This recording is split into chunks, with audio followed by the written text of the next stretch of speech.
with Terry Funk. Mr. Funk, tell us where you came from. How'd you end up here in Texas? Oh God, that's really a tough question. It's a lot longer of an answer than probably anything else you could have given me. My father was a great athlete. He went to high school at Hammond High. He was a three-time state champion, and then he went on to Indiana University, where he was a freshman and on the wrestling team at Indiana and on the varsity in Indiana as a freshman. War broke out, and he went ahead and joined up. He didn't want to be drafted and walking around the islands in Japan. He wanted to be on a boat, so he took the easy route and joined the Navy. And he was over there on the beaches of the Philippines fighting the Japanese for 4 years, and then he came back and he just got into the wrestling profession by chance. Tell us about your first match. Spudling Monroe, as I had one other match before that. Okay. I went to Littlefield, Texas, and it was Zac Canale and Kay Noble against me and not Betty Nicolai, but what was her name? She was out of Kansas City, and anyhow she was about 4'11", and that was my first match, and it was quite eye-opening. I guess I did pretty good. I don't know, but it was Betty Nicolai. What year would that have been? Oh my God, that would have been 1965. And your last match was 2017. Yeah, how many years is that? That's 50. That's 52 years. That's 52 too many. Not really, as I loved it, and I'll tell you what, I wish it could be 53 or 54, but there comes a time whenever you're through, you know, and that's it. And that's the way it is with me right now. I heard you'll never retire though. Well, I'm retired now. Okay. I am going to retire. I am retired right now. Jack Briscoe said it. My brother asked him, says, Jack, why don't you come back and wrestle one more time? Jack Briscoe said, not for love nor money, Dory. And he meant every word of it. And that's the way it is with me. Not for love nor money am I getting back in a wrestling ring. So that can be taken, and it's true this time. I know that I went back numerous times, a half a dozen, no a dozen, no 2 dozen, no 4 dozen times. Hell, so many times I can't even count them. Because I loved it though. That's what it was for. It was out of love of the business, and I went back to it. And you know, as I really, you know, as I'm a follower of Vince McMahon. What he has done has just been amazing in the world of wrestling. But I still love the independents. I've loved them all of my life. And I think that there is definitely a place for independent wrestlers in the world of wrestling. And look at it now in the independents. That doesn't mean they're squashed down or small. The independents can become bigger and better than the WWE. All they got to do is believe in themselves and come up with the right scenario and the right people, and they can do it. How do you think that McMahon did it? He did it that way, by wanting to be bigger and better than the National Wrestling Alliance. And that's what he became. And do I admire him for it? You're damn right I do. Brother, it was a fight. It was a fight against a lot of people and a lot of guys that it was either do or die. And it was either the business or no business. And it was that way for both sides. And you started in Japan in 1969. Can you tell us how that happened? How'd you get hooked up with Baba? Well, I got hooked up with Baba because he came over here looking for a promotion that he could trust, and a promotion that he could deal with, and a promotion that he respected. When I say respected their talent and respected the way that they handled and treated professional wrestling. And he picked us, and rightfully so. I think that we were a great choice. They loved you over there. What do you think it was about you and your brother that the Japanese people loved so much? I think they loved my pop first. Okay. And that was a crazy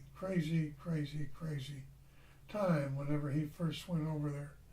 The first time, you know, my father was over there in the Philippines fighting the Japanese, landing on the beaches, you know, pulling off, taking mortars, and seeing a lot of his fellow Navy people go by the wayside. He never forgot that. Whenever he got to Japan, he was a terror. He was a terror. He was a living terror. He went over there, and the first time he went is he relived the entire war, and he was willing to take it out on them all, and he attempted to, and did a lot of times too. He was quite the guy, I'll tell you that. But that's what was wonderful about him.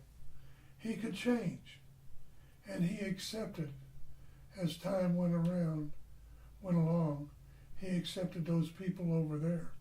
And that was a wonderful thing for him to do. But what was even greater was for them to accept him and my brother and myself after we dropped an atomic bomb on them. I'm talking about the general person. I'm not talking about the guys that needed to be blown up. I'm talking about the general people up there. They accepted us. And believe me, it was a wonderful feeling to have them chanting your name whenever they go into the ring, you know, and it was just a wonderful thing and a wonderful time in my life, wonderful time in my brother's. And what made it really terrific, we were there with the old man and going into the ring with him. And let me tell you something, he was an ass kicker. He could kick ass, and he did. All the way across the United States and all the way through Japan. And if he wouldn't have passed away, this world might be a little bit different in the world of wrestling right now. I truly believe that. So when you're over there in Japan, what do you do during the day when you're not wrestling? When you're not wrestling, you travel to a town. You're just traveling most of the time? You travel. Yeah. Travel your ass off. You go ahead and get up and you eat breakfast over there and you jump on the bus. Did you like the food? Bus. I loved the food. I loved the people. I loved everything about Japan. It's the greatest people in the world. I loved them. They went ahead and they accepted us. They accepted us and they had reason to hate us. And they did hate us at that time. When I first went over there, it was a changing period in Japan. And believe me, if we have anybody in the world that will stand by our side if we have another war, it's Japan. And we need to remember that because they'll damn near sure be there for us. So in 1975, you become the NWA World Heavyweight Champion. What was it like being champion? Being the champion was the biggest responsibility that you could have as a wrestler in the world at that time. That includes all of the countries and all of the states It includes New York. It includes Japan. It includes Australia. It was, at that time, it was the number one thing in the world to be. And I was taken back because I loved the business. Naturally, it was what I wanted to do. It was what I wanted to be. And I wanted to go into each and every territory and wrestle their top competitor.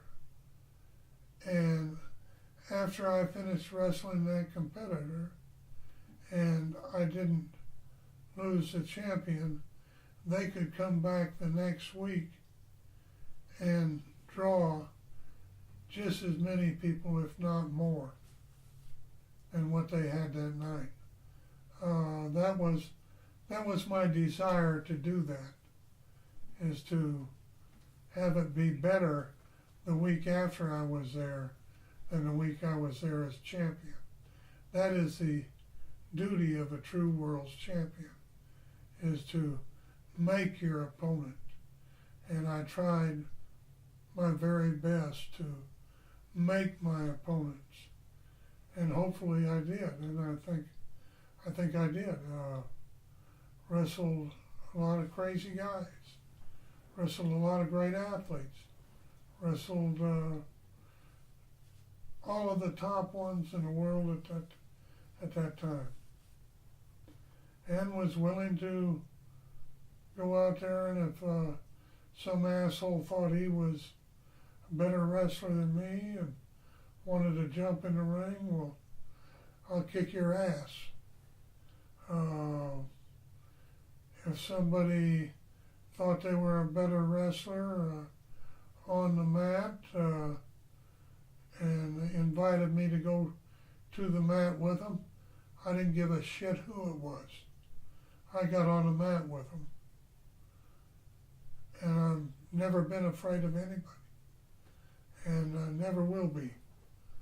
And really, truly consider myself a tough guy, right along with all of the rest of the NWA champions. They weren't slouches. They were able to hold their tights up and kick ass. And they could, all of them, wrestle.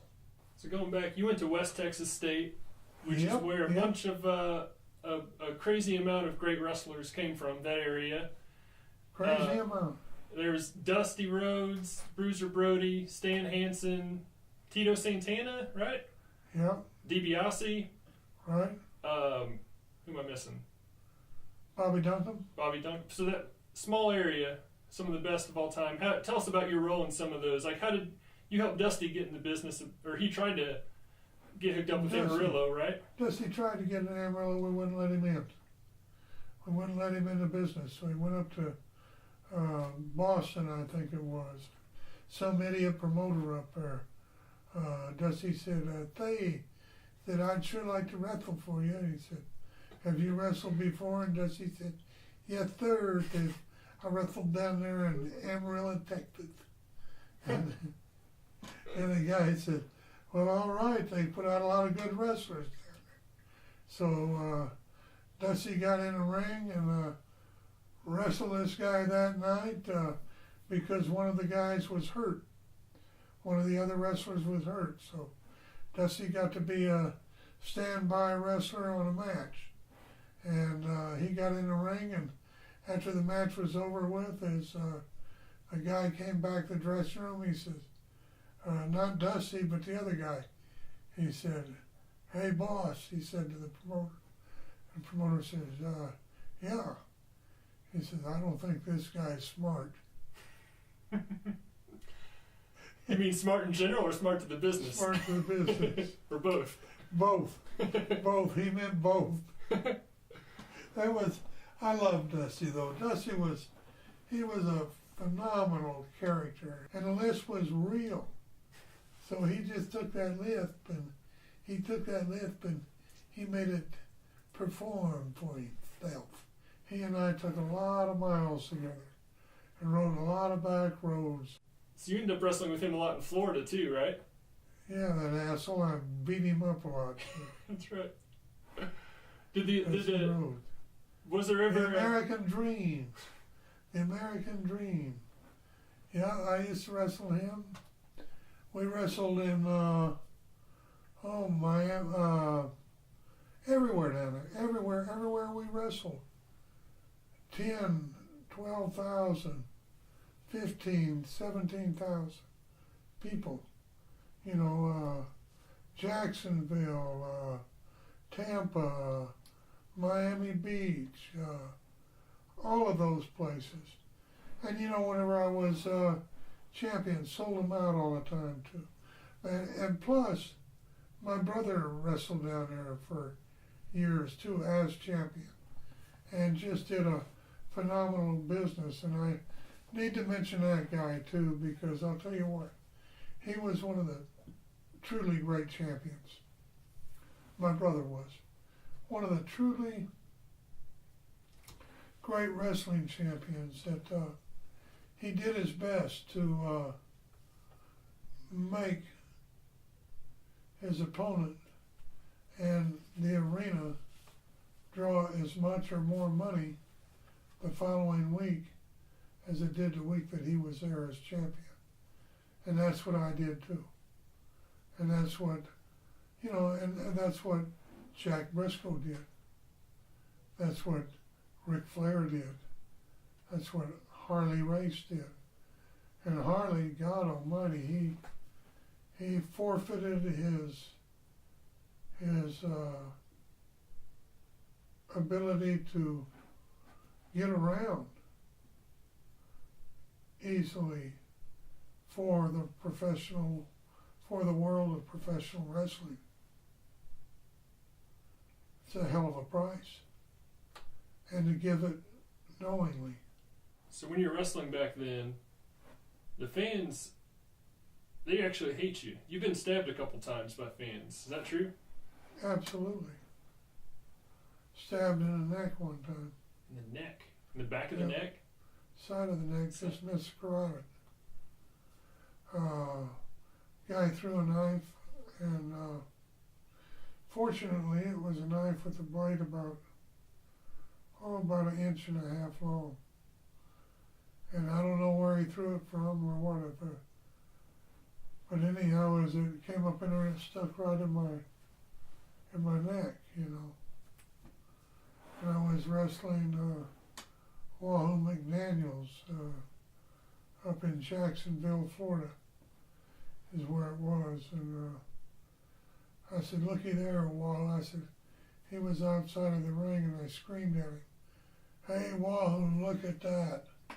Get your ass back in here. Look at that, Wahoo. That's tough." Yeah. You know. Well, I didn't know what in the hell it was. I thought it was a dart. Uh-huh. And I went to the dressing room afterwards, and I looked in the mirror, and it was a knife sticking in my neck up the hilt. So it's just sticking there the whole time? Yeah. But I left as soon as I said that to Wahoo, I left. Went out of the ring, back to the dressing room. But yeah, it was sticking in there. I just thought it was a dart or something, you know. Mm-hmm. Then I looked at it, I thought, holy shit. Hope you don't have to bleep shit out. Oh no, you can say whatever you want, sir. Okay, well that's my last word, cuss word. Not saying another one. Another West Texas guy was Stan Hansen. Oh, holy shit.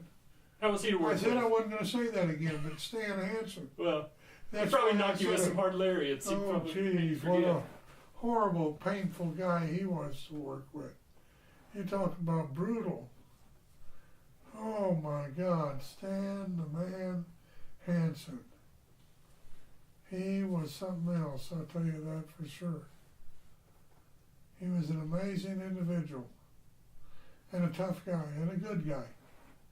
A great guy. A guy that we could trust. And that's the main thing that I can say right there. A guy that we could trust. And there's a guy that went up to New York and came back to us about 6 months later after going up there. And he wanted to be a wrestler and wanted to be a great one. And we shipped him to Japan, and he damn sure became one. One of the truly great guys in the business that all of the people here in the States don't even know about the guy. But he and Bruiser Brody together drew box office, landside, box office houses throughout Japan, sellouts everywhere. And so did the folks. We did it for years over there. And at that time, there was no other better place to be wrestling for better money and to be better treated than in Japan itself for Shohei Mama. You married your high school sweetheart. You met in 1956, Yes, and somehow you're still with her.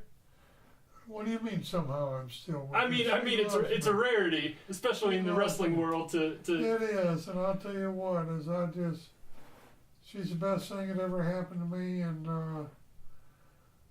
it's just the most wonderful person that I've ever been around. She's a good one, and love her very much, and put up with a lot of crap too that I've given her. Did she ever go on the road with you? Absolutely. Yeah. Absolutely. I can remember one time we went to Tennessee, and we were in some small town that had a coal mine industry up there, and the coal miners were there, and it was trying to think of who it was that I was wrestling at the time. Anyhow, I was wrestling him at that time, and I went ahead and left the ring and fought my way back to the dressing room. And from the dressing room, Fuller, wrestling Ron Fuller, fought my way back to the dressing room after the match was over, through the people, went ahead and left, and my wife was with me. She met me back out in the car, and I got in the car and took off after the match was over with. Didn't even take a shower because people were very upset. And this one car followed us. And they kept on following us, and they had pulled up alongside of us, and they had a shotgun. Jeez. And went ahead, and Vicky was in the car, and right then and there is she did an amazing job of trying to climb under the front seat. You know? But anyhow, we outran them, but they were nuts. And they had a double-barrel shotgun sticking out the window. Wow. That was okay. I liked to have stuck it up her ass. Hey, speaking of driving around, did you lock Dickie Murdoch in a trunk once? Oh, absolutely.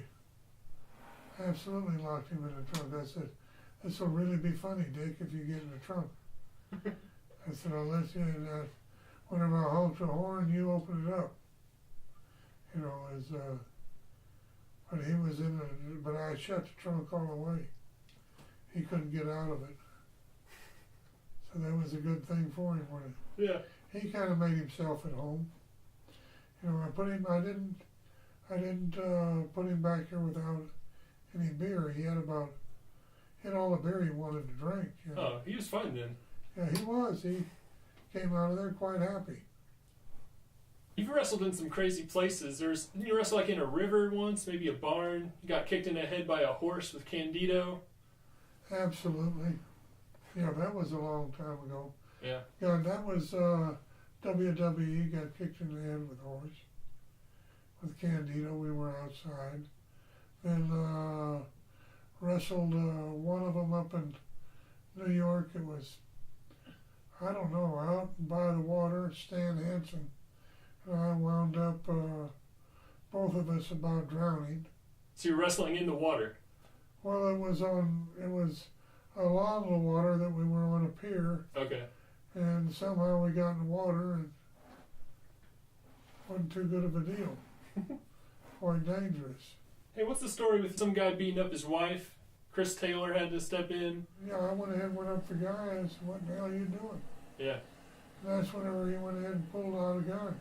Oh, he had a gun. And Chris Taylor was right over there by me, and I just jumped behind him. And that saved me because Chris Taylor was so damn Yeah. that I got behind him. Chris wasn't happy about it. He wasn't really trying to save me, but he did. Yeah. You've had a lot of guns pulled on you. More than you know. Yeah, I bet. Yeah. More than you know. Speaking of bar fights, didn't you bite the chunk out of a man's ass one time? Yes, I did. How'd that happen? Happened up in Amarillo, Texas. Guy was came up to the table that I was sitting at, and he went in and said, "Boy, you're Terry Funk, aren't you?" I said, "Yes, sir, I am." He said, "I'd sure like to shake hands with you." I said, he said, "Will you shake hands with me?" I said, "I sure will." Put my hand out there like that, and he just started squeezing my goddamn hand harder and harder and harder. And he went, That's whenever I slapped him, and he let go and went down. He went down between these bar tables, and these kind of sat high, but they were only about that big around, and 3 people or 2 or 3 or 4 people sat at him. And he went down and he grabbed a hold of those bar tables, and I couldn't get him back up. So I tried to get him back up. Finally, I reached in there and I ripped his pants off. And ripped them off, and I looked down there, and sure enough, there was his butt. And I couldn't think of anything else to do, so I just bit a chunk out of his butt. What are some things you've learned in your 73 years? Family comes first, ahead of everything. Nothing stands before it. Your country's way up there, but your family's before it. And always remember that. I want my family to be happy with the life that they have lived with me. That's the most important thing. That's more important than all of the wrestling. You're meaner than a rattlesnake. How's that go?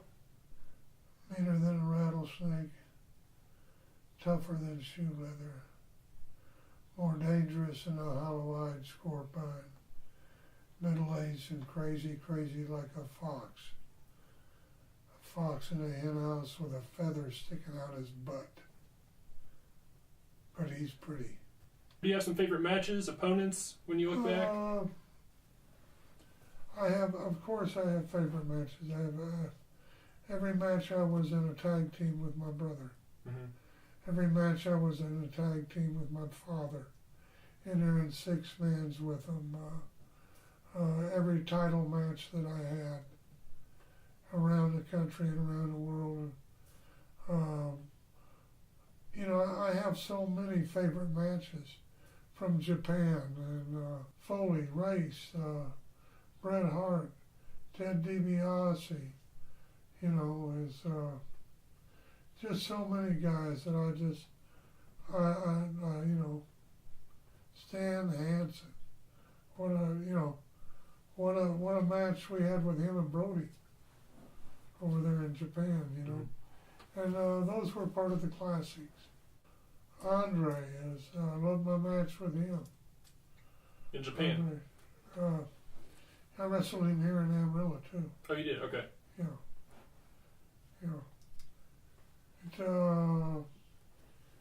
And on and on. And I know that I loved every championship match from Johnny Weaver to everybody that was in the Atlanta territory when I was champion, to the Eddie Graham matches, to in Florida, to all of those guys, the Boris Malenko. I wrestled so many different guys that I can't even begin to tell you how much I enjoyed all of the matches. Hey, can we talk real quick about your acting career? I know a lot of people love your acting roles: Roadhouse, Wild Side, Over the Top, Paradise Alley, some other movies in the 90s that weren't so good, but people still like seeing you in them. Friday Night Lights. Did 15 years, did 20 years of that, going out there and making enough money to qualify for my retirement. And Stallone got you into that? Yeah, he did. It was a wonderful deal. I made it. I got in there by a promo.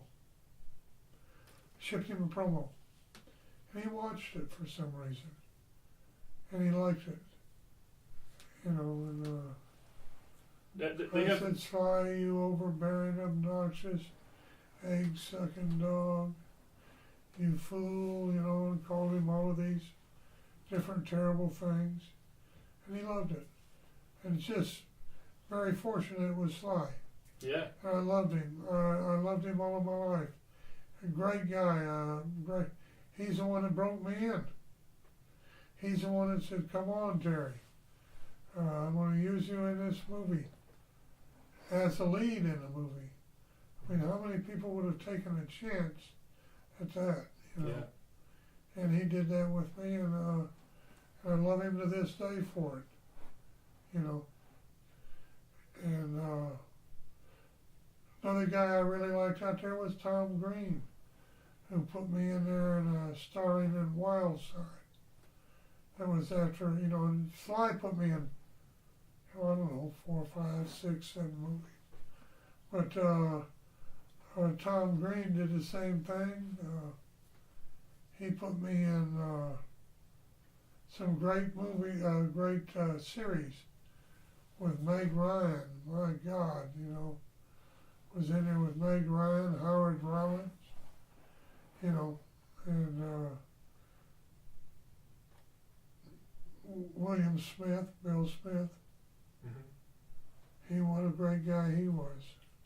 What if Sly called you up tomorrow, would you act again?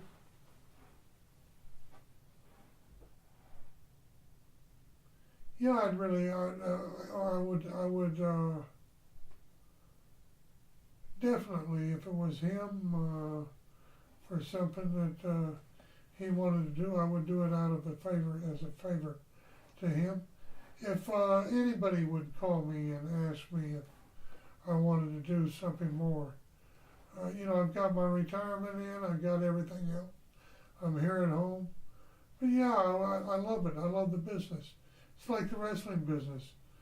Why aren't I? You know, am I through? I really truly think I am, but maybe I'm not. You know? That's terrible. I knew we'd get there. Maybe I'm not. Maybe I'm not. Maybe I am. I am. I think I am. I think I am. But maybe I'm not. So you've been feuding with Jerry Lawler for decades now. What kind of guy is Jerry Lawler? He's a pain in the ass. Lawler is a horrible pain in the ass. Why do you think your feuds work so well? Because he's a pain in the ass. A horrible pain in the ass. That's why it works so well with Jerry Lawler. You know, absolutely is one of the truly great entertainers in the world of professional wrestling. Jerry Lawler is. He's been able to do it his way, which I have done the same thing. You find quite a few Tennessee boys. They didn't run off to New York. They did it their way and continue to do it. And they still do it today. And Lawler went up there and was very much of a success up there as a commentator. And then he went back home, and he's still doing it, still loving it, but still an obnoxious goddamn idiot. Just a goddamn obnoxious idiot is what he is. All right, it's 2018. How's your eye? Is it healed? My eye. My eye. Are you talking about my eye? My eye? My eye! Lawler, it's my eye! I still remember my eye, Jerry Lawler, my eye! I want you in the ring, Lawler, you idiot, you pervert, you moron, you fool, you baby banger! Allegedly. I hate you. Is that him? I think I turned that on somewhere. I think you did. You're coming out of retirement. One more time for Lawler. Is that what we're hearing? One more time, Lawler. One more time. What kind of a match would I like to have you in? I would like to have you in a match somewhere, Lawler, that's ridiculously obscure, where there's only me and you, and that's it. And we'll meet out there as the dawn breaks. And we'll see what you can do one more time, Lawler. You pervert. You degenerate. Well, what the millions of people around the world want to know is, when are we going to see Chainsaw Charlie again?